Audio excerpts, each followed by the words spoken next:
Dad moves in soon-to-be bride, and she gets pregnant and demands I leave the house because she needs my room. I tell her, "Lady, I own the house." Sup, Reddit. My dad's gold-digging fiancée moved in with her 2 devil spawn. After she announced her pregnancy, she tried to kick me out of my own house. Her smirk disappeared when I told her I owned the place. What followed was an absolute shit show. Here's what went down. So, this whole saga started about 9 years ago, when my mom died from cancer. I, 21 male, was 12. Dad was a wreck, and nobody knew what the hell to do with me. Luckily for everyone involved, my grandparents lived just outside the city on this decent chunk of land with a house that had seen better days, but still had good bones. After Mom passed, it just made sense for me to stay put with the grandparents. Dad would come home on weekends, holidays, whatever. The house itself is solid. 4 bedrooms, a couple of bathrooms, a big kitchen, sitting on about 3 acres of land that backs up to some woods. But here's where Dad started showing his true colors. Even as a kid, I noticed he had this thing about control. Everything had to be done his way, on his timeline, with his approval. He'd show up on weekends and immediately start rearranging things, telling Grandpa how to maintain the property properly, and making decisions about my life without asking anyone. My best friend, Ian, lived about 10 minutes down the road, so I wasn't completely isolated. Kid's been my ride or die since we were building forts in those backwoods. Here's where it gets interesting, though. My mom was an only child. I'm an only child. When Grandma and Grandpa started declining a few years back, guess who's the only name on the will? That's right. Yours truly inherited the whole damn operation when Grandpa died. House, land, Grandpa's beat-to-hell pickup truck that somehow still runs, and a decent chunk of change they'd been sitting on. Dad used Mom's life insurance to renovate parts of the house over the years.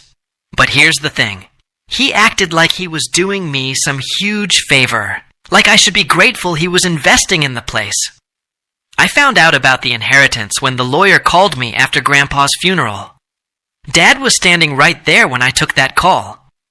The look on his face when he realized I owned the house we were all living in, not embarrassment or guilt, more like irritation.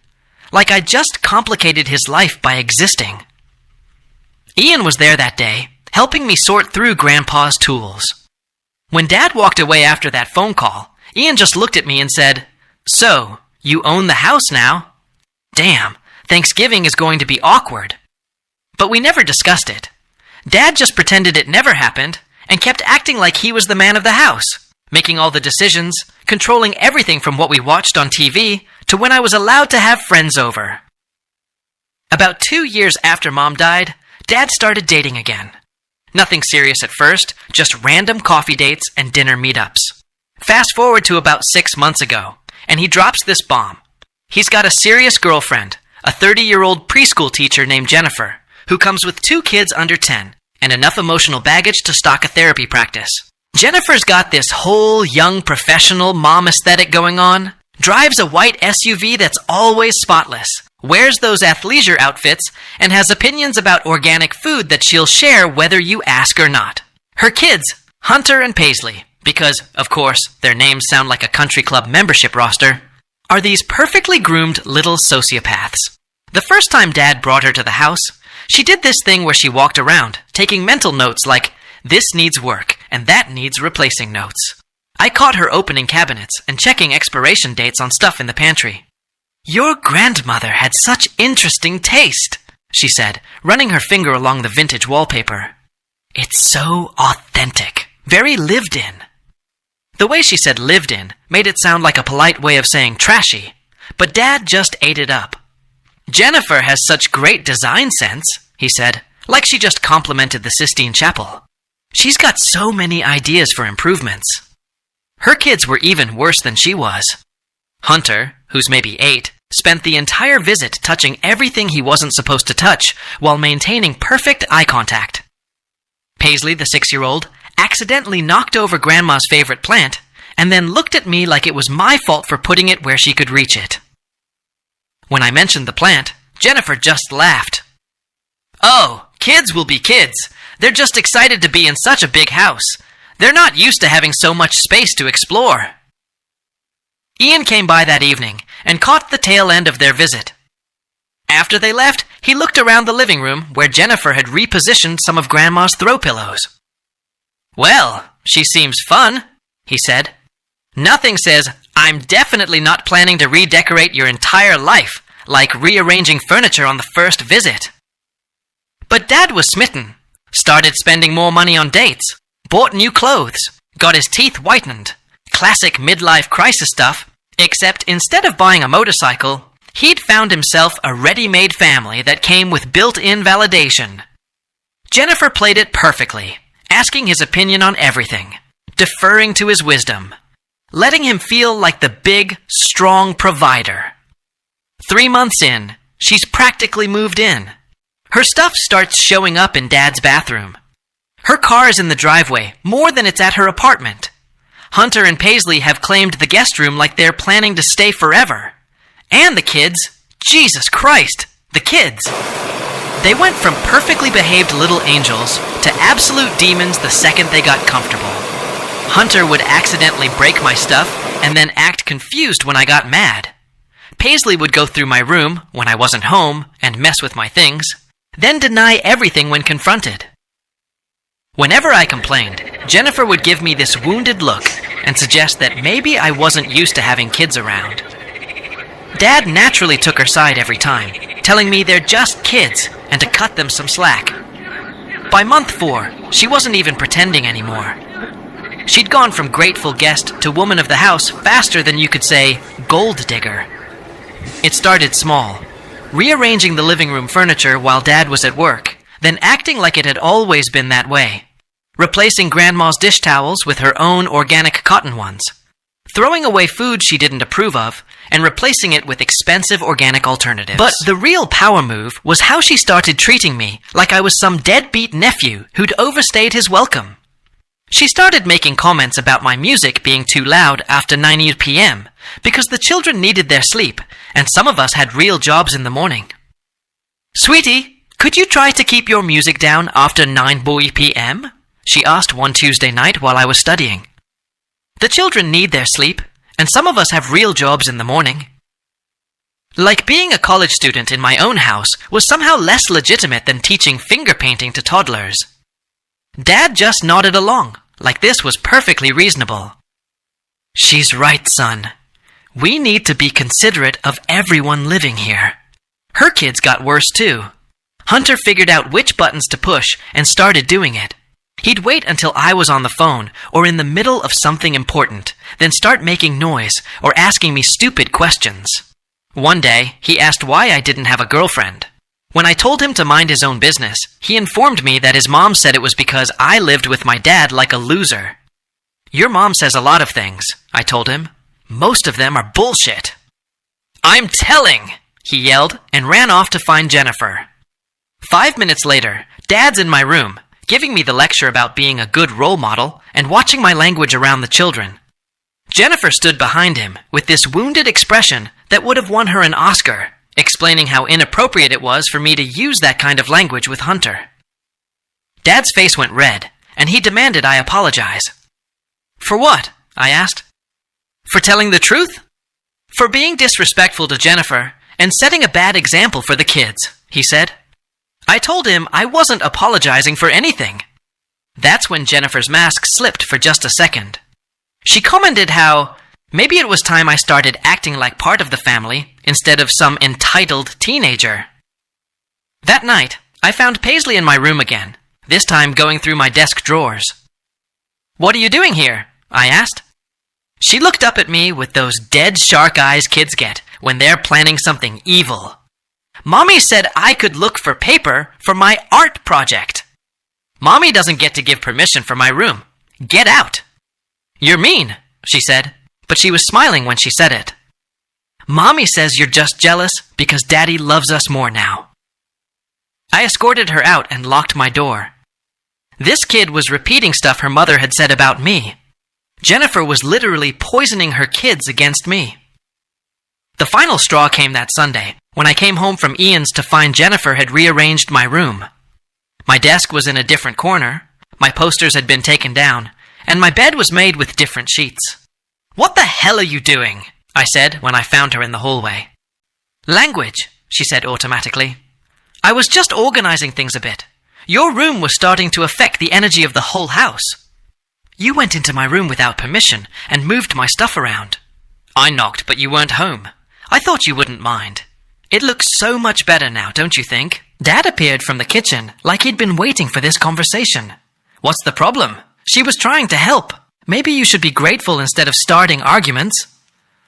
When I said she went through my personal space without asking, Jennifer jumped in with that preschool teacher voice, explaining that this was a shared living space, and we all needed to be considerate of each other.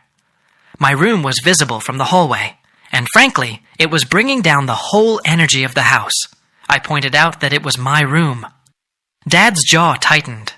We all live here, and we all need to contribute to making it a pleasant environment. Jennifer stepped forward with this wounded expression, saying she was just trying to help make this place feel more like a home for everyone. She was sorry if I felt like she overstepped, but maybe we could work together to find solutions that work for the whole family. I told her I didn't want her help. I wanted her to stay out of my room and stop moving my stuff around. "Watch your tongue, kid," Dad demanded. "No, you people better mind your business and stop thinking you run this place. Enough. You need to apologize to her now." I looked at Jennifer, who was standing there with this perfect victim expression, waiting for me to fold. Then I looked at Dad, who clearly expected me to back down and play along. "No." "What did you just say?" I said no. I'm not apologizing for being upset. Dad's face went purple. I was being completely unreasonable. Jennifer was trying to build a life here, and I was acting like a spoiled brat.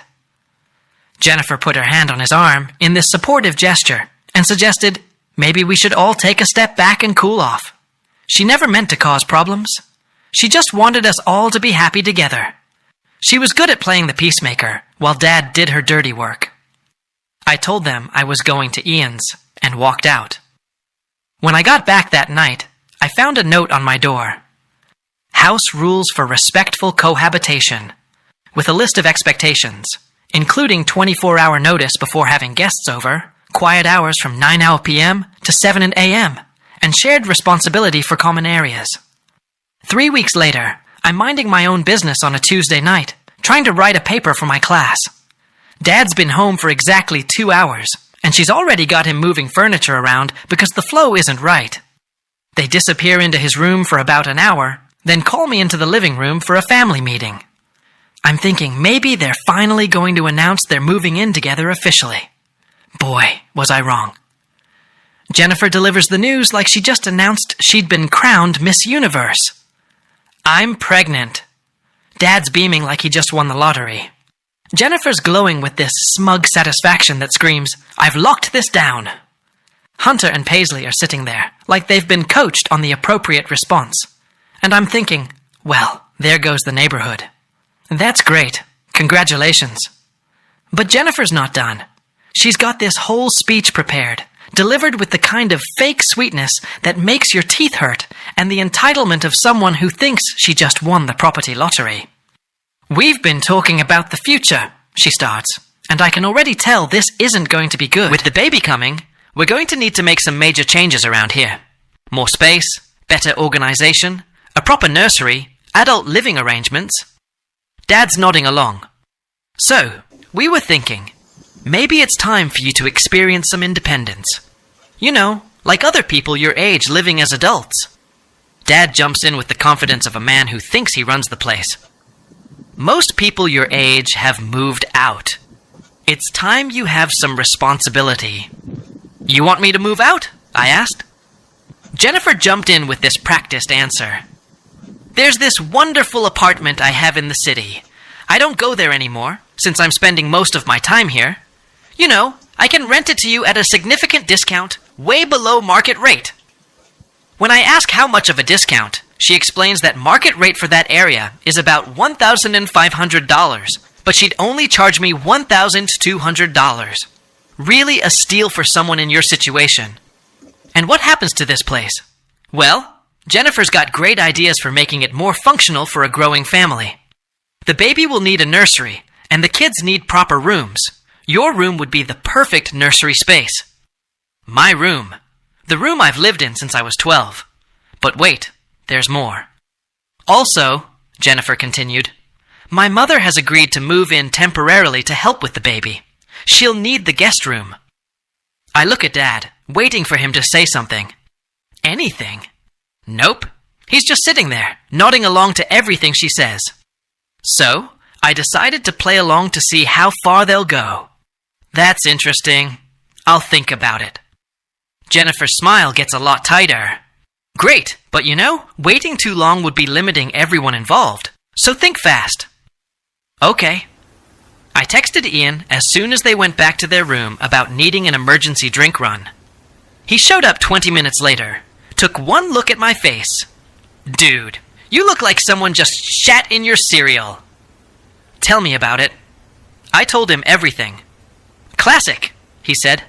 Nothing says family values like kicking the owner to make room for grandma. 2 weeks after the pregnancy announcement, I came home from my afternoon classes to find Jennifer in my room with cardboard boxes, packing up my stuff like I'd already agreed to move out. Not just standing in the doorway this time, actually in my room, going through my closet, wrapping up my mom's pictures in newspaper, and boxing up books like she was preparing for a yard sale. When I asked what the heck she was doing, she looked up with this bright smile, like I just walked in on her organizing a charity drive. Hi, sweetie. I'm just helping you get started with packing. Your father and I decided it would be better to get you moved sooner rather than later. So, I thought I'd give you a head start. My father and I decided. Nobody asked me what I decided. She kept that sickeningly sweet tone. Well, honey, you've had 2 weeks to think about it. And really, what's there to think about? This is obviously the best solution for everyone. She held up one of my mom's framed pictures like she was examining it for flaws. Besides, some of this stuff probably needs to be updated anyway. You can't hold on to childhood things forever. Put that down and get out of my room now. Now, she said in that condescending preschool teacher voice, there's no need to be unpleasant. I'm trying to help you transition to adult living. This is exciting. Your own place. Real independence. When I repeated my demand for her to get out, Jennifer sat down the picture and straightened up. For the first time since I'd met her, the mask completely dropped. Listen, little boy, she said, her voice sharp enough to cut glass. I'm pregnant with your father's child. This house needs to work for a real family, not some overgrown teenager who can't handle the idea of growing up. You can either pack your stuff like an adult, or I can have your father explain to you why this isn't negotiable anymore. This isn't your house. You don't get to pack my stuff. Actually, she said, picking up another box and continuing like I hadn't spoken. Your father and I have discussed this extensively. We've already paid the deposit on the apartment, and you're moving out this weekend. The movers come Monday to pick up your things. Movers. They'd hired movers for my stuff without asking me. When I said they couldn't do this, she told me they already did. The lease is signed. The deposit is paid. And frankly, you should be grateful we're handling all the logistics for you. Most parents would make their children figure this out on their own. That's when Dad walked in, and I could tell from his expression that he knew exactly what was happening. This wasn't Jennifer going rogue. This was their plan. Dad, what the hell is this? We decided it's better to just rip the Band-Aid off. You've been dragging your feet on this decision, so we made it for you. You made it for me. Dad used that patronizing tone he'd perfected over the years. Look, this is happening whether you like it or not. You can either be mature about it and work with us, or you can throw a tantrum like a child. But either way, you're moving out this weekend. I looked between them. Dad standing there like he was delivering some tough love life lesson, Jennifer smirking behind him like she just won the lottery. And they'd obviously planned this whole thing. When I asked what would happen if I refused, Dad's face went hard. Then they'd pack my stuff for me and put it in storage. I was an adult now, and it was time I started acting like one. This house was for families, not overgrown kids who couldn't handle change. overgrown kids. My own father called me an overgrown kid for not wanting to be evicted from my own house.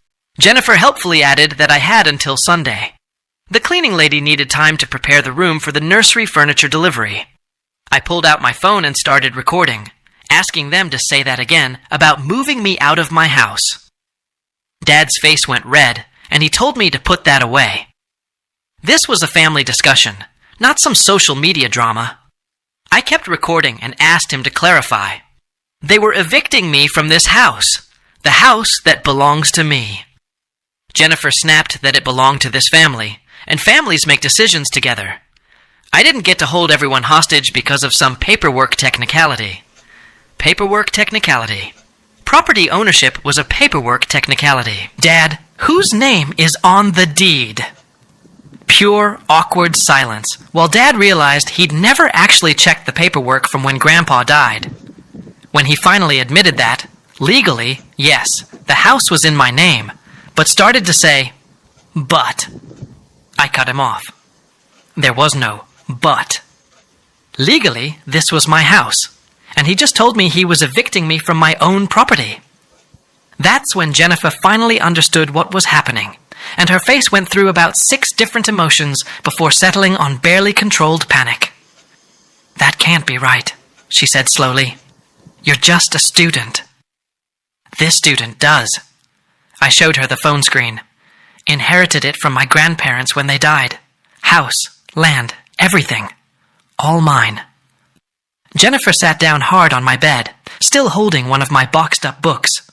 But your father, he pays for everything. Utilities, upkeep. Yeah, on my property, like a tenant. He renovated this place with my mom's life insurance money to improve my house.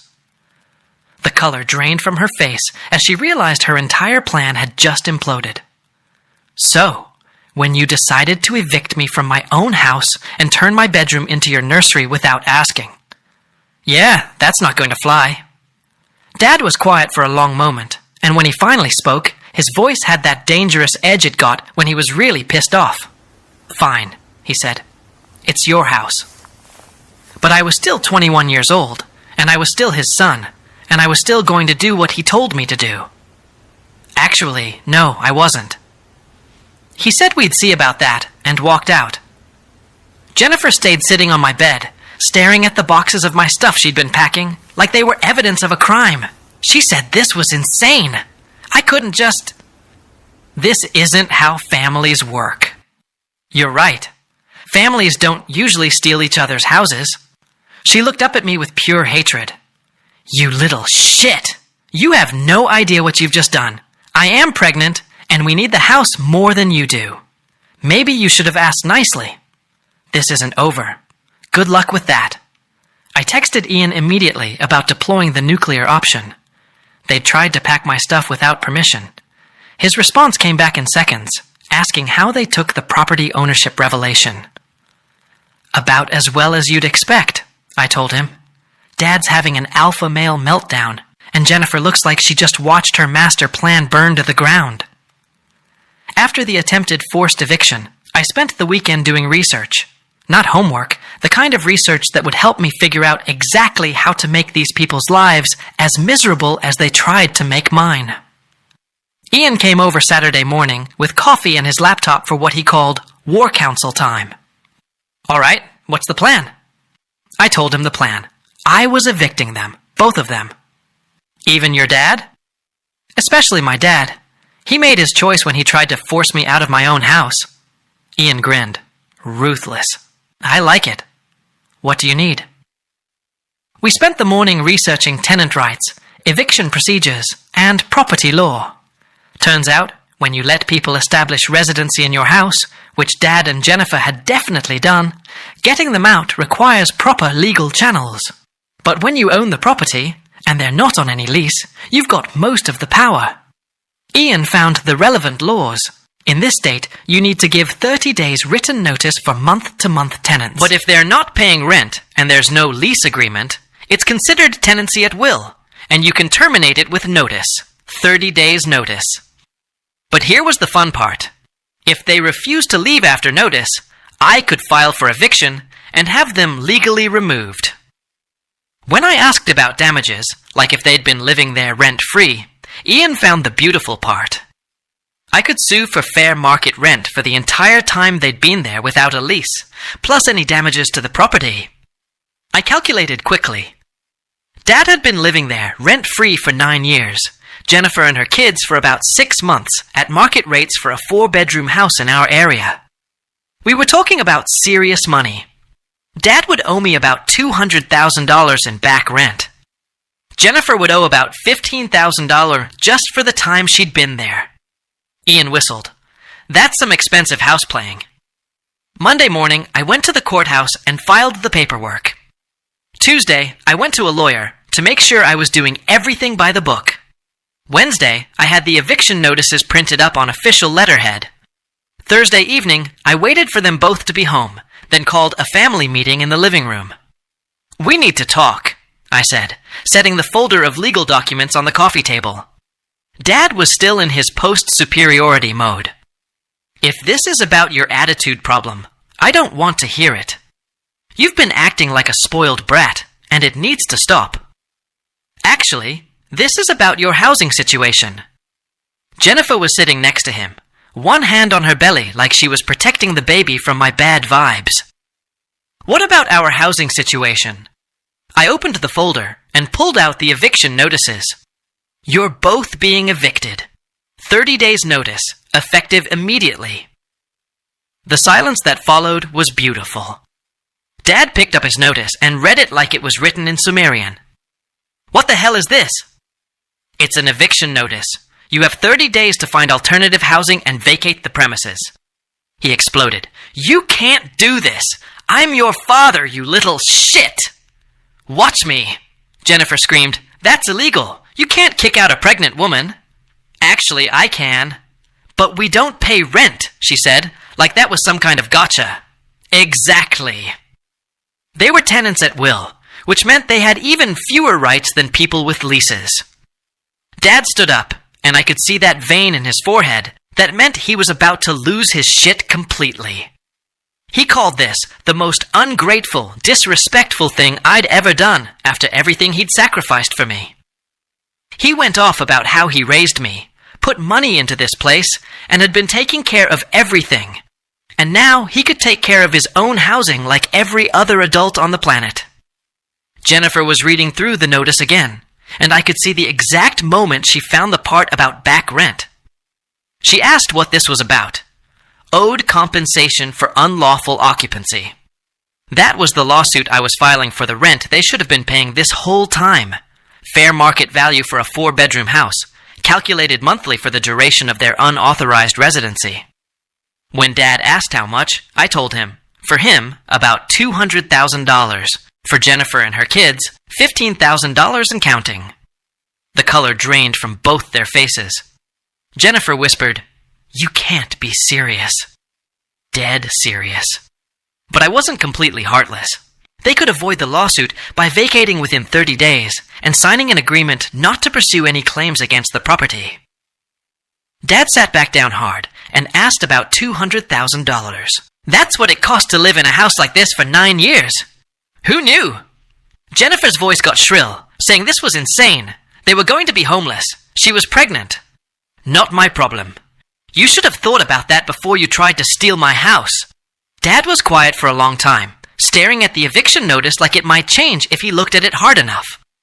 When he finally asked where they were supposed to go, I suggested anywhere but here. Jennifer had that apartment, right? The one she was so eager to rent to me. That's a 1-bedroom, she said. We can't fit 3 adults and 2 kids in a 1-bedroom apartment. 3 adults? I asked her. My father and her mother, she explained. I laughed. Oh, she thought her mother was still invited to this party. That's adorable. Dad said he couldn't do this. He didn't have anywhere to go. All his money was tied up in this place. His money was tied up in my place, and now he knew how it felt to be told he had to leave. Jennifer started crying, the angry, frustrated sobs of someone whose manipulation tactics weren't working anymore. She went on about how unfair this was, how they were building a life together, and were going to be a family. But the baby, she wailed. The baby she got pregnant with to lock down my dad. That baby! Her crying stopped instantly, and the look she gave me was pure hatred. You don't know what you're talking about. Really? Let me guess. Birth control failure, happy accident, surprise pregnancy that just happened to occur right when you needed to cement your position in the house. Silence. Ian showed up the next morning with donuts and a shit-eating grin, asking how they took their eviction notices. Like you'd expect, I told him. Lots of crying, threats, and disbelief that actions have consequences. Your dad, too, he asked. My dad's having an existential crisis about owing me $200,000 in back rent. Beautiful, he said. Justice is a dish best served with legal paperwork. The next month was magnificent to watch. Dad tried everything. Lawyer consultations he couldn't afford to fight, emotional manipulation about being my father and this being our family home, and even attempted bribes about signing the house over to me officially and calling it even. Newsflash.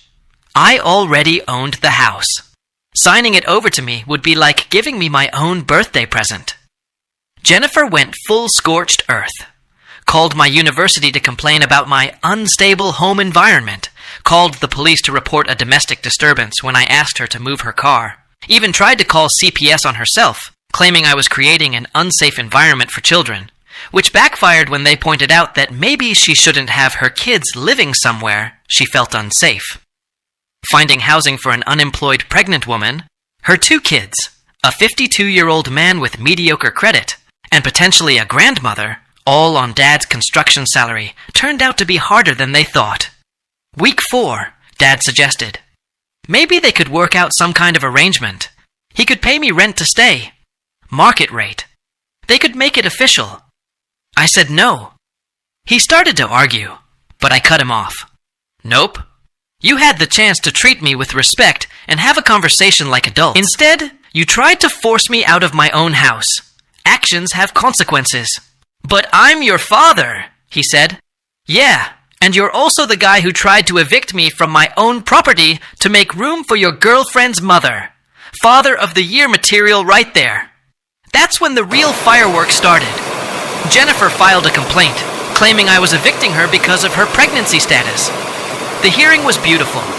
Jennifer had to explain that she was Dad's girlfriend, had been living there 6 months, had no lease, and paid 0 rent. Then I got to tell the judge how they'd tried to force me out of my own house and convert my bedroom into a nursery without my permission. The judge basically told her, you can't claim pregnancy discrimination when you're being evicted for trying to illegally evict the actual property owner. Case dismissed. But the real bomb came during week 5, and you're not going to believe what happened. I was at Ian's place when Dad called, and his voice sounded weird, shaky. We need to talk, he said. About what? You've got 3 days left to move out. About the baby. Something in his tone made me pay attention. What about it? Can you come home? I need to show you something. I found Dad sitting at the kitchen table with a stack of papers in front of him.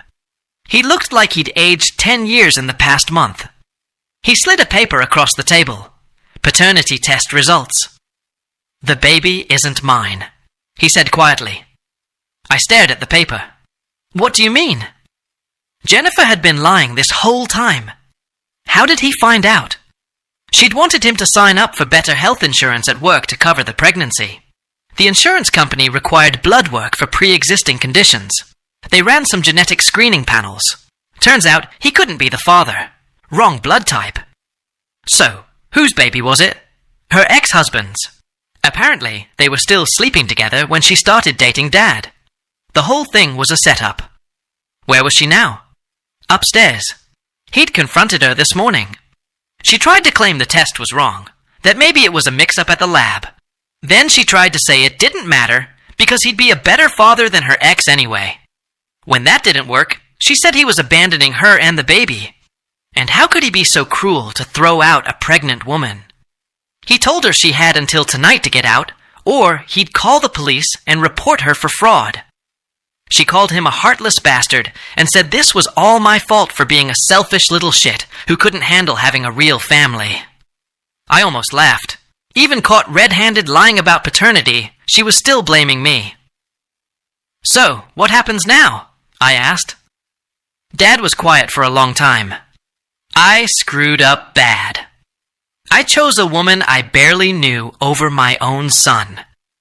I tried to kick you out of your own house for someone who was lying to me from day one. Yeah, you did. I know you probably hate me right now, and you have every right to, but I'm hoping maybe we could work something out. I don't have anywhere to go, and I know I don't deserve any help from you, but no. The word hung in the air between us. You made your choice. You chose her over me. You tried to force me out of my own house. You called me ungrateful and disrespectful for not wanting to be homeless. You don't get to come crawling back now that your gold-digging girlfriend turned out to be exactly what everyone except you could see she was. But I'm your father. Yeah, and I'm your son. Didn't stop you from trying to evict me. Dad looked down at the paternity test results and said he knew he messed up. He knew he didn't deserve forgiveness, but he was asking anyway. I told Dad if he really wanted to know what I thought. He nodded. I think you're a 52-year-old man who got manipulated by a 30-year-old con artist because you were thinking with your dick instead of your brain. I think you were so desperate to feel young and needed that you ignored every red flag she threw up. And I think when push came to shove, you chose her over your own son. And now that it's all blown up in your face, you want me to forget that you tried to steal my inheritance and kick me out of my own house. He flinched like I'd slapped him. It wasn't like that, he started to say, but I cut him off. It was exactly like that. You just got caught. Dad was quiet for a long time. So, what happens now? He asked. Now, you move out, as we agreed. That night, Jennifer left. No big scene, no dramatic goodbye. Just packed her stuff and disappeared with her kids. Dad moved out 2 days later, rented a one-bedroom apartment across town, and took only his personal stuff. Left behind all the furniture he'd bought, all the improvements he'd made, everything he'd invested in the house that was never his. Ian came over the day after Dad left, bringing drinks and pizza. He asked, "You'll ever forgive him?" Maybe, but not today, and not because he got caught being an idiot. Fair enough, he said. So, what's the plan now? Finish school, enjoy living in my own house without anyone trying to steal it. Maybe get a dog.